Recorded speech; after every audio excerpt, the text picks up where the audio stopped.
when check-in agent Jessica yelled at the passenger, "Your first-class ticket is invalid. Move to economy." Everyone in the airport turned to look. But the calm passenger was actually Robert Mitchell, CEO of Atlantic Airways. And Jessica's mistake would change not only her career, but the entire airline's customer service policies forever. Terminal 3 at John F. Kennedy International Airport buzzed with the familiar chaos of a Monday morning in October. Business travelers clutched their coffee and phones, families wrestled with oversized luggage, and the constant stream of announcements echoed through the cavernous space in multiple languages. Gate agents called for boarding, security lines snaked through the terminal, and the perpetual dance of modern air travel played out in all its complicated choreography. At the Atlantic Airways check-in counter, Jessica Rodriguez had been working the morning shift since 5:30 a.m. After 8 years with the airline, she had developed the kind of efficiency that came from processing thousands of passengers, dealing with every imaginable travel crisis, and maintaining professional composure even when customers lost theirs. At 29, Jessica took pride in her ability to spot problems before they became disasters, whether it was overbooking issues, document problems, or the occasional passenger who tried to game the system. This particular Monday had already tested her patience. A family of 6 had arrived with expired passports. A business traveler had screamed at her about a missed connection that wasn't Atlantic Airways' fault, and the computer system had crashed twice in the past hour. But Jessica had handled it all with the practiced calm of someone who understood that air travel brought out both the best and worst in people. What she didn't know was that her next passenger would test every assumption she had about customer service, authority, and the airline industry itself. Robert Mitchell stood in line at gate B12, patiently waiting his turn like any other traveler. At 58, he was distinguished but not flashy, wearing a simple navy blazer, khaki pants, and comfortable walking shoes. His hair was graying at the temples. His face carried the lines of someone who had spent decades making difficult decisions, and his carry-on bag was a well-worn leather briefcase that looked like it had seen countless airports around the world. To any observer, Robert appeared to be exactly what he was pretending to be: a successful but unremarkable business traveler, probably a consultant or mid-level executive, heading to another meeting in another city. There was nothing about his appearance that would suggest he was one of the most powerful people in the aviation industry. But Robert Mitchell was not just any passenger. He was the CEO and founder of Atlantic Airways, the man who had built the airline from a small regional carrier into one of the most respected airlines in North America. More importantly, he was conducting one of his quarterly mystery passenger evaluations, unannounced assessments, where he traveled on his own flights as a regular customer to evaluate the actual passenger experience. Robert had been conducting these undercover evaluations for 20 years, ever since a particularly damaging customer service incident had taught him that the only way to truly understand how customers were treated was to become one himself. He traveled under his real name, but without any of the VIP treatment that usually accompanied executive travel. No special handling, no advance notice to staff, no first-class upgrades based on his position.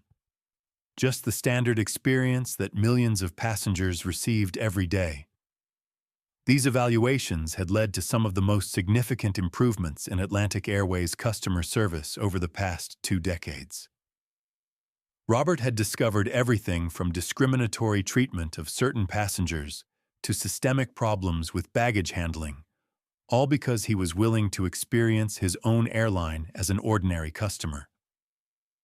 Today's evaluation was particularly important because Atlantic Airways was in the middle of a major customer service initiative, designed to differentiate the airline from competitors who had been cutting services and increasing fees. Robert wanted to see whether the new training programs, policy changes, and cultural initiatives were actually reaching frontline employees. As he approached Jessica's counter, Robert was optimistic. The airport looked good, the staff seemed professional, and his previous interactions with Atlantic Airways employees during this trip had been positive. He was hoping that this evaluation would confirm that their customer service investments were paying off. He was about to be disappointed. "Good morning," Robert said as he reached the counter, handing over his driver's license and printed boarding pass. "I'm on the 9:45 flight to Atlanta."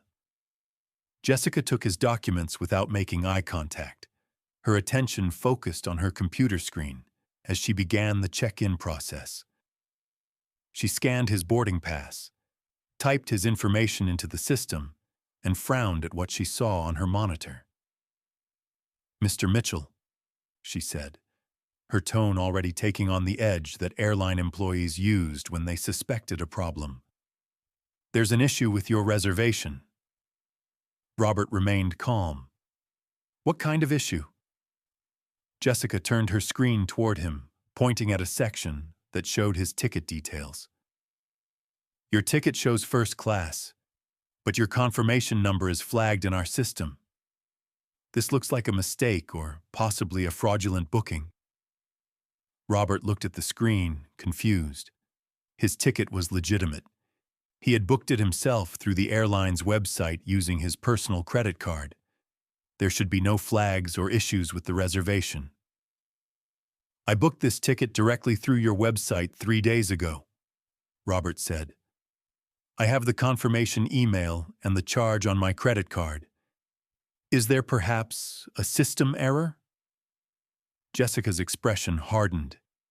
In her 8 years with Atlantic Airways, she had seen dozens of passengers try to talk their way into upgrades, claim tickets they hadn't paid for, or present documentation that had been altered or fabricated.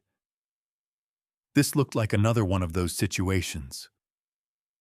"Sir," she said, her voice becoming more formal and skeptical, "the system is flagging this as a potentially fraudulent reservation. I'm going to need to see additional documentation, and I'll probably need to move you to an economy seat while we sort this out."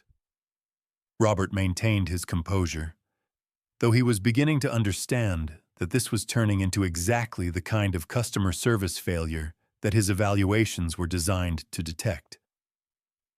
"I understand your concern, but I can show you my credit card statement, my confirmation email, and any other documentation you need." The ticket was purchased legitimately. "Anyone can fake email confirmations," Jessica said dismissively. "And showing me a credit card doesn't prove you were authorized to use it."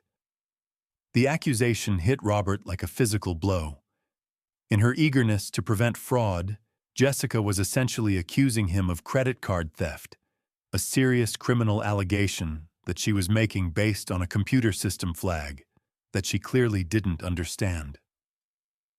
"Ma'am," Robert said, his voice still controlled but carrying a new edge, "I need you to check your system more carefully. I am Robert Mitchell. I purchased this ticket with my own credit card, and I am entitled to the first-class seat that I paid for." Jessica looked at him more closely for the first time, noting his calm demeanor and expensive-looking watch. But rather than reassuring her, his composure seemed to confirm her suspicions that she was dealing with someone who was skilled at deception.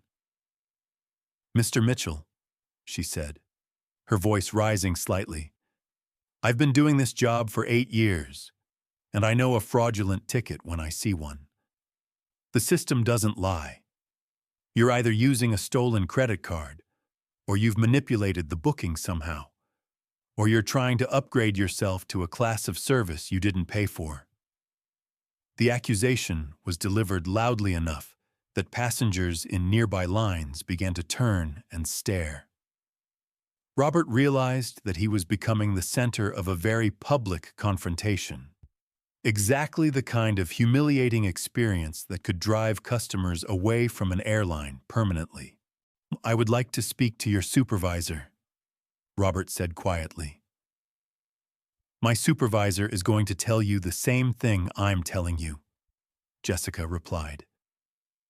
"Your first-class ticket is invalid. You can accept an economy seat on this flight, or you can purchase a new ticket at the current rate, or you can leave. Those are your options." Robert looked around the terminal, noting the growing audience of passengers who were watching the confrontation with a mixture of curiosity and sympathy. He thought about revealing his identity, pulling out his business card, making a phone call to the airport manager, or simply asking Jessica to look up his name in the employee directory. But he realized that doing so would defeat the purpose of the evaluation. If he used his executive authority to resolve this situation, he would never know how an ordinary passenger would be treated under similar circumstances, and the lesson that Jessica needed to learn would be lost. "Ma'am," Robert said, his voice still calm but carrying the weight of someone who was accustomed to being heard. "I am asking you one more time to review my reservation carefully. Check the booking details, call your reservation system, or consult with someone who can help resolve this issue. I am a legitimate passenger with a legitimate ticket." Jessica's response was swift and definitive.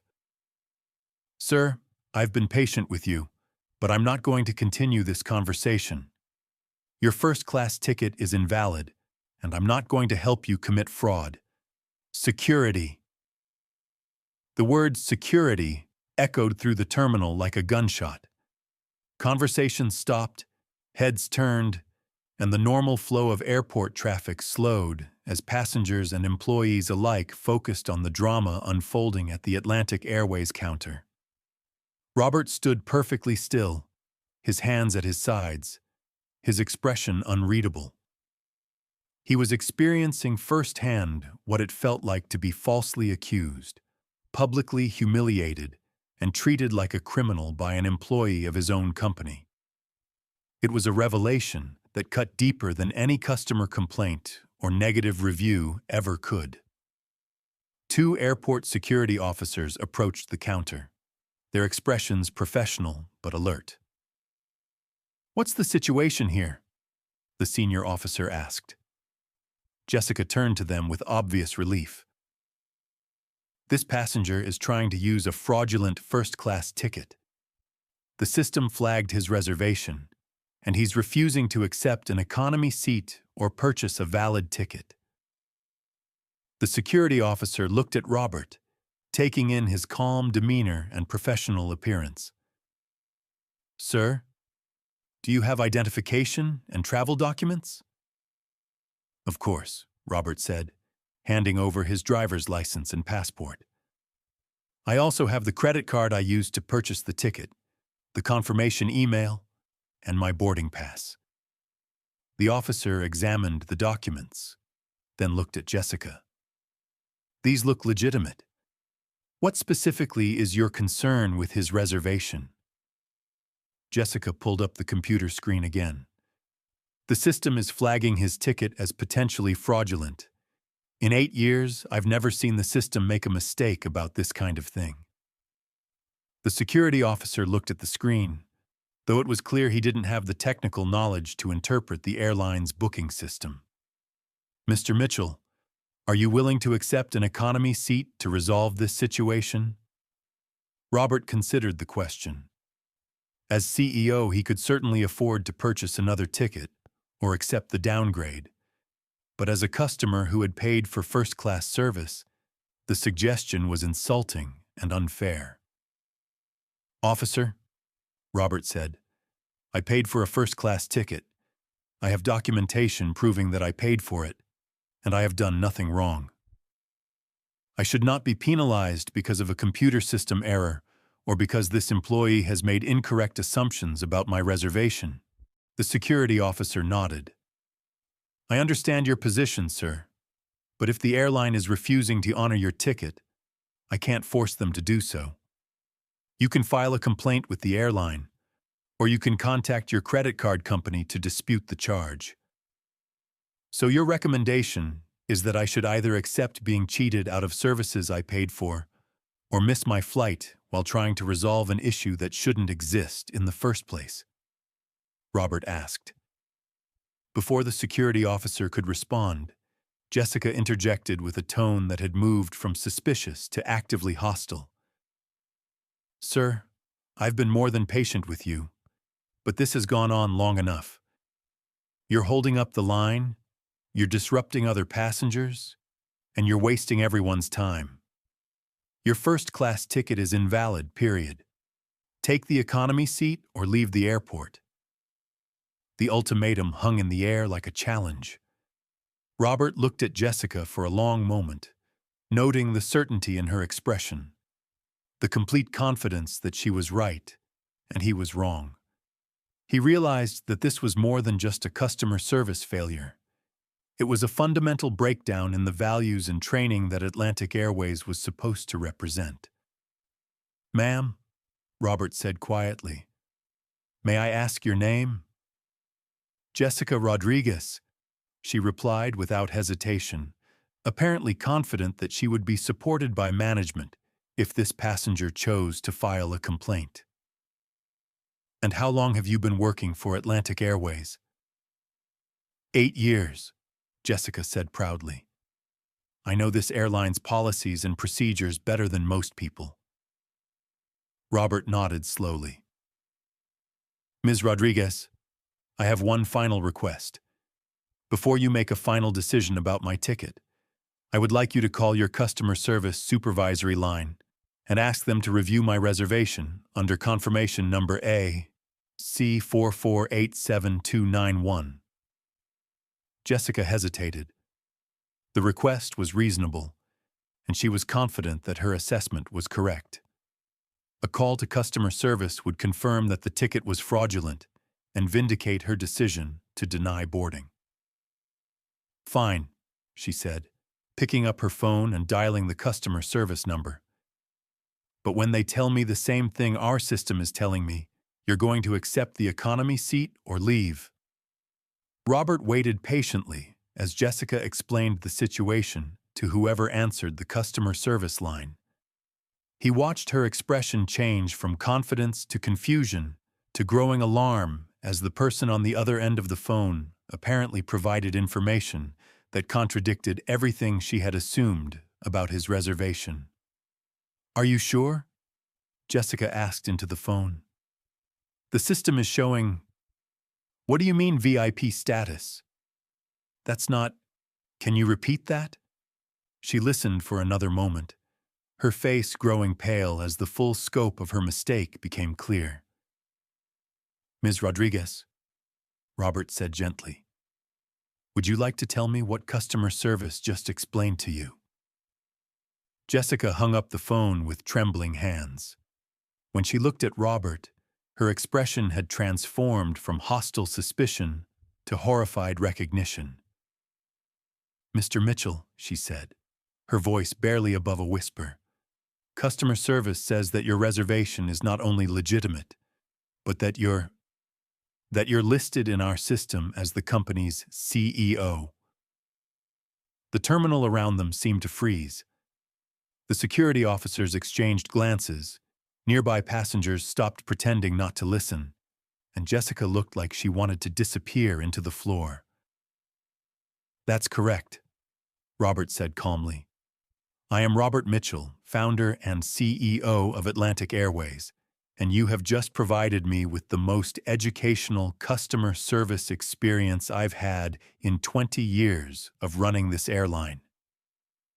Jessica's mouth opened and closed without sound.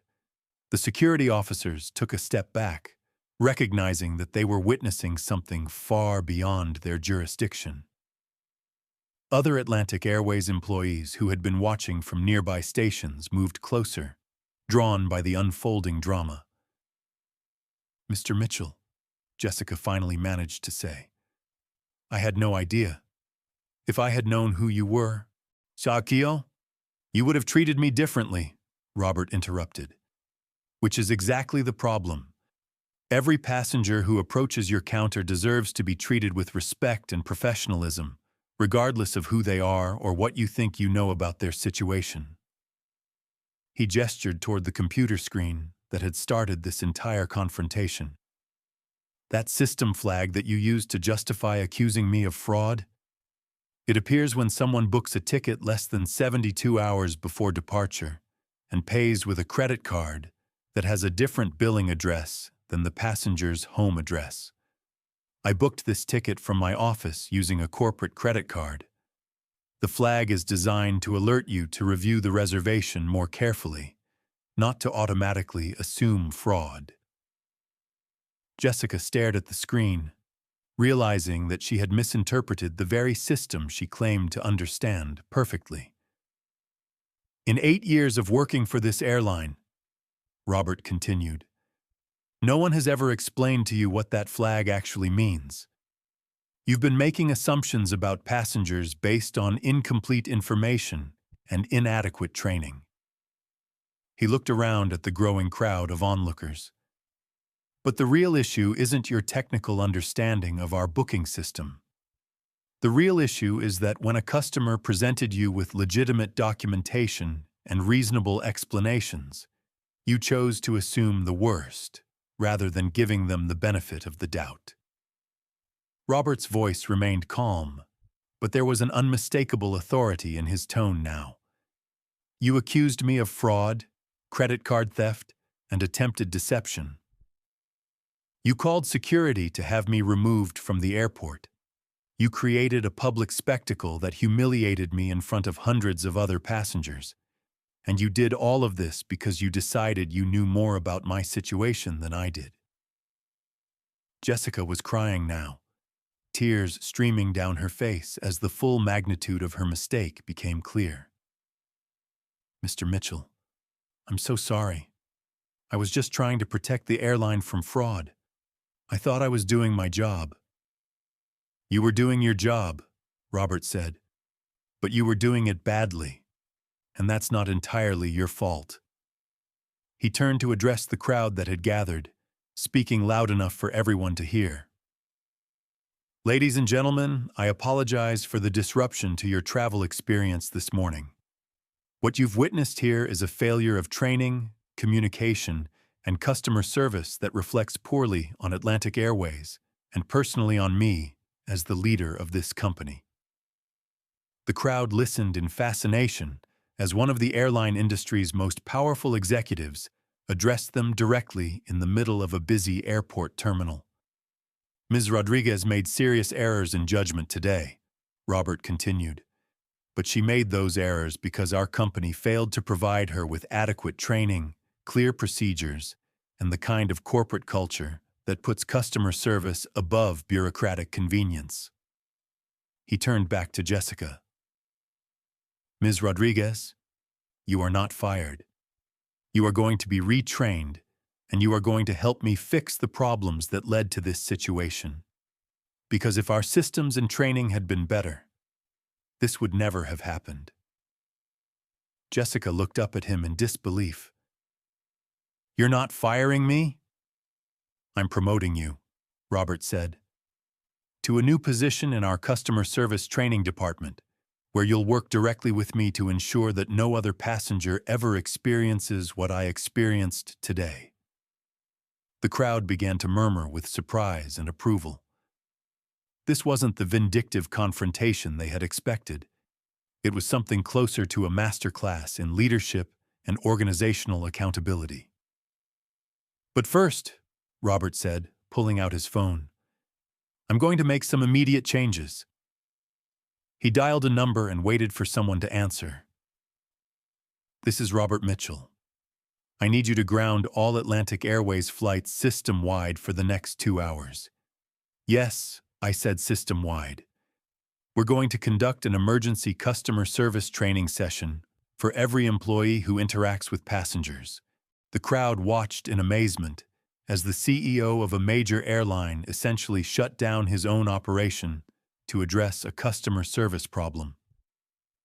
Furthermore, Robert continued into the phone, I want every gate agent, check-in clerk, and customer service representative to understand that their job is to help customers, not to find reasons to deny service. If there's a question about a reservation, we investigate it thoroughly before making accusations. If there's a system flag, we explain it to the customer and work with them to resolve any issues. He hung up and addressed the crowd again. Those of you who are Atlantic Airways passengers today will experience delays as a result of my decision to suspend operations for training. The airline will provide meal vouchers, lounge access, and rebooking assistance as needed. For those of you traveling on other airlines, I apologize for the disruption to the terminal. A businessman in the crowd raised his hand. Mr. Mitchell, why shut down the entire airline for one incident? Because, Robert replied, if this happened here with me, it's happening elsewhere with other passengers who don't have the power to address it. If we don't fix the underlying problems, we're just putting Band-Aids on symptoms. Over the next 2 hours, Atlantic Airways conducted the most comprehensive customer service training session in its history. Robert personally addressed every employee group, explaining what had happened at the check-in counter and why it represented a fundamental failure of the company's values. Jessica, despite her initial terror about losing her job, became an integral part of the training process. She shared her perspective on what had led to her mistakes, helping identify gaps in training and procedures that other employees had also experienced. The changes that resulted from that Monday morning in Terminal 3 were sweeping and permanent. Atlantic Airways redesigned its computer systems to provide clearer information about reservation flags. They implemented new training protocols that emphasized customer advocacy over fraud prevention. They created new escalation procedures that required supervisory approval before any passenger could be denied service. Most importantly, they established a new corporate culture that treated every customer interaction as an opportunity to demonstrate the airline's values rather than an exercise in bureaucratic control. 6 months later, Atlantic Airways had achieved the highest customer satisfaction scores in its history. The story of Robert Mitchell's undercover evaluation had become legendary in the airline industry, studied by business schools and copied by other companies seeking to understand how leadership accountability could drive organizational change. But the transformation went deeper than just improved metrics. The incident had sparked a complete cultural shift within the company. Robert instituted monthly mystery passenger evaluations conducted by senior executives throughout the organization. Vice presidents, department heads, and regional managers all began traveling as regular customers, experiencing their own airline service without the usual VIP treatment. These evaluations revealed systemic issues that had been invisible from the executive level. They discovered that baggage handlers were under such time pressure that they were damaging luggage to meet quotas. Flight attendants were being penalized for spending too much time helping elderly or disabled passengers. Gate agents were incentivized to oversell flights regardless of customer impact. Each discovery led to policy changes, training improvements, and a fundamental shift in how Atlantic Airways measured success. Instead of focusing solely on operational efficiency and profit margins, the company began tracking customer experience metrics, employee satisfaction scores, and long-term brand loyalty indicators. Jessica Rodriguez became one of the airline's most effective customer service trainers, using her experience to help other employees understand the importance of treating every passenger with dignity and respect. But her role expanded beyond just training. She became Robert's personal advisor on frontline employee perspectives, helping bridge the gap between executive decision-making and operational reality. Mr. Mitchell changed my entire career trajectory, Jessica would later say in interviews about the transformation. But more importantly, He showed me that making mistakes isn't the end of the world if you're willing to learn from them and help others avoid making the same ones. The ripple effects extended throughout the industry. Other airlines began implementing their own undercover evaluation programs. Industry conferences featured panels on customer service accountability. Aviation trade publications wrote extensively about the Atlantic Airways model of employee empowerment and customer advocacy. Robert's decision to ground the entire airline for emergency training had cost Atlantic Airways approximately $2.8 million in operational disruptions, rebooking costs, and passenger compensation. But the long-term financial benefits far exceeded that initial investment. Customer retention rates improved by 23%. Negative social media mentions decreased by 67%. And the airline's Net Promoter Score reached industry-leading levels. More importantly, Atlantic Airways began attracting customers who had been alienated by poor service at other airlines. Business travelers specifically chose Atlantic Airways because of its reputation for treating passengers with respect. Families felt confident that their travel experience would be handled professionally and courteously. Jessica never forgot the lesson she learned that day, that assumptions about people are often wrong and that the customer standing in front of you might be anyone. But she also learned something equally important, that companies truly committed to improvement will invest in their employees rather than simply punishing them for systemic failures. For Robert Mitchell, the incident reinforced his belief that the only way to truly understand your company's performance is to experience it as a customer. He continued his quarterly undercover evaluations, but he also implemented systematic changes that made such dramatic failures less likely to occur. The computer system that had flagged his reservation was completely redesigned with clearer warnings and better context. Instead of cryptic symbols and codes, the new system provided plain language explanations of any alerts. When a reservation was flagged for additional review, the system now automatically suggested specific steps for verification, rather than leaving interpretation to individual employees. Training programs were expanded from basic procedural knowledge to include conflict resolution, cultural sensitivity, and customer psychology. New employees underwent extensive scenario-based training that prepared them for unusual situations. Experienced employees received regular refresher courses that kept them updated on policy changes and best practices. But perhaps most significantly, Atlantic Airways created a new position: Customer Advocate Supervisors. These were experienced employees whose sole responsibility was to intervene when customer service situations became contentious. They had the authority to override system restrictions, authorize compensation, and ensure that no passenger was treated unfairly. Robert also established an internal whistleblower program that allowed employees to report customer service problems without fear of retaliation. Monthly awards recognized employees who went above and beyond for customers, creating a culture where exceptional service was celebrated rather than just expected. The changes extended to executive compensation as well.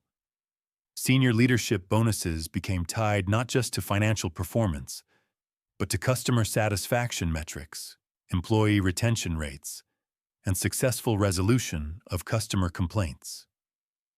This ensured that customer service remained a priority at every level of the organization. The morning that started with a computer system flag and a suspicious gate agent ended with one of the most significant customer service transformations in airline history. It proved that sometimes the most valuable lessons come from the most uncomfortable experiences, and that true leadership means taking responsibility for problems rather than simply punishing the people who reveal them. The lesson that Monday morning in JFK wasn't just about customer service, though that was certainly important. It was about the danger of making assumptions about people based on incomplete information, the importance of maintaining dignity and respect even under pressure, and the power of using mistakes as opportunities for improvement rather than occasions for blame. Most importantly, it was about the recognition that every interaction between a company and its customers is a reflection of that company's values, and that those values must be lived consistently by every employee at every level. For airline passengers everywhere, Robert Mitchell's experience that day led to better treatment, clearer policies, and a reminder that the person behind the counter has the power to make travel either a pleasant experience or a nightmare. And for anyone who has ever been misjudged, falsely accused, or treated poorly by someone in authority, Robert's story is a reminder that dignity and composure in the face of injustice can be more powerful than anger or retaliation. Because sometimes the best response to poor treatment isn't to demand satisfaction. It's to use the experience to ensure that no one else has to endure the same thing. If this story resonates with you, remember, never judge someone by their appearance, their apparent status, or your assumptions about their situation. The person you're tempted to dismiss might be your boss, your customer, or simply someone who deserves better treatment than you're giving them. Treat every person with respect, not because of who they might be, but because of who you are and what you stand for. Because you never know when the passenger you're serving might be the person who has the power to change everything, including your own future.